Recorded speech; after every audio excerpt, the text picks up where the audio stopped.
How do you maintain consistency in your voice throughout movement? There's all sorts of different movements that we might need to make, whether that's standing, sitting, picking something up, being able to lift our arms up and look up. If you're a stage performer or a teacher or someone whose job involves the voice, you have to maintain vocal consistency throughout a very wide range of movements, and it all needs to be stable. This is Open Mind Alexander Technique. I'm Jess. Let's dig into a really interesting subject. How can we maintain vocal stability and consistency throughout movement? I have spent a lot of time on this channel really emphasizing maintaining neutral in this whole tower from head down to the bottom of the pelvis. That's how I picked up this piano bench. This is one of the really heavy piano benches. It's an adjustable hydraulic one. This thing is hefty. This is a non-zero amount of effort in order to move this. And it's going to take a little bit more breath support for me to be able to do this, but my voice is still pretty stable. I haven't had any hitches or any kind of sounds coming out of my voice as I was moving this around.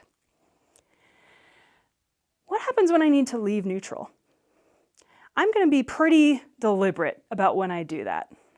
When I'm lifting something heavy, I'm really going to try not to leave neutral unless I absolutely have to.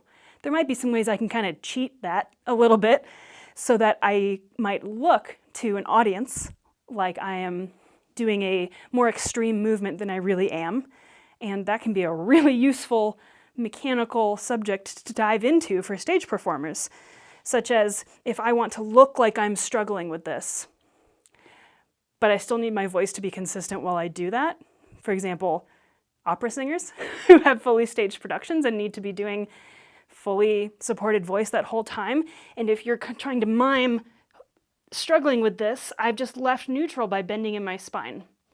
And this has already started affecting my voice. I can hear it. I'm in a little more vocal fry than being here. You hear that difference? So, as I'm lifting something heavy, I might find other ways to deliberately shake my arms, or I might use facial expressions to show difficulty. There's various different things that you can do to kind of cheat the appearance of difficulty without actually having it affect your voice. Another interesting one is what happens when I do need to bend the back really deliberately. What if my blocking is this? This happens fairly frequently within staged productions, standing or sitting. Well, there are some definitely unhelpful things that I could do as part of this. If I were to try to bend by taking my middle and upper back this way and collapsing it down in on myself, that would be compressing. And that's something that I can avoid doing by thinking of this movement as being up and out. So the kind of classic phrasing for this with Alexander Technique is this idea of lengthening. Lengthening along a curve is a great way to do it. Another way to describe that I use with my students a lot is be a well-distributed banana. Okay, so a banana is a curved thing. A well-distributed banana has that curve in small amounts the whole way rather than in any one particular place, right? A well-distributed banana is, again, lengthening along a curve without trying to put a big bend in it at any particular spot. So up can be a really useful lengthening so that right now, yeah, I am looking up very visibly, especially if I raise my arms at the same time. I am looking at the ceiling and my back hasn't moved all that much. Here's neutral. There's the difference. It's actually not that much, but it looks big. That was a big movement. Here I am looking at the ceiling. My arms are up. I've barely moved. There are some really wonderful ways in which minimizing movement can actually give you a better result, even for a big character. The way that we practice that is starting with learning What's my blank slate in the first place? Where's my neutral, where I'm not adding anything else? And then I can use a lot of practice through, for example, filming myself, using mirrors, using verbal feedback from other people on what is the effect of my movement and how does that look?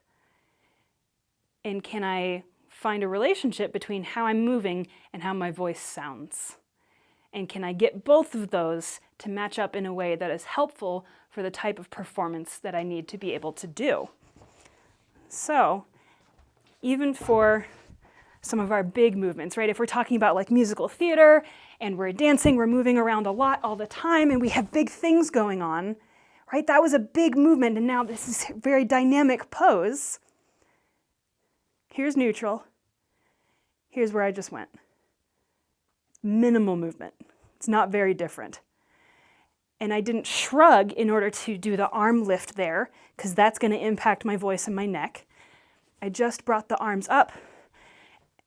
I moved from the hip joints, and here we are. Here's this very dynamic looking movement. Minimizing is an art. And for stage performance, I highly recommend you get curious, where can you minimize in order to still maximize the character that you're showing?